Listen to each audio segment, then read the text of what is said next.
हम करेंगे हर मजलूम की हिमायत। बिस्मिल्लाहिर्रहमानिर्रहीम। अस्सलाम वालेकुम। मैं हूँ हुरैन फातिमा और आप देख रहे हैं हिमायती न्यूज HD चैनल। नजर डालते हैं आज की अहम खबरों पर। इमरान भट्टी की शादी की शानदार तकरीब, मुअज़्ज़ज़ शख्सियात की शिरकत।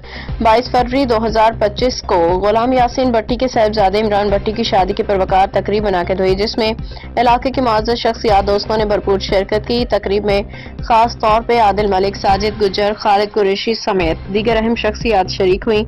इस मौका पर दोस्तों, अजीजों कारब ने दुल्हा को मुबारकबाद दी, नेक तमन्नाओं का इजहार किया। तकरीब में खुशगवार माहौल में मुनक्किद हुई, जहाँ मेहमानों की खूब खातर तवाज़ी की गई। शादी की यह तकरीब यादगार लम्हात से भरपूर रही, जिसमें सभी मेहमानों ने दिल खोल के खुशी मनाई। हाकिम अली दल की रिपोर्ट।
अब तक के लिए इतना ही। मजीद खबरों और अपडेट से बाखबर रहने के लिए देखते रहें हिमायती न्यूज HD चैनल।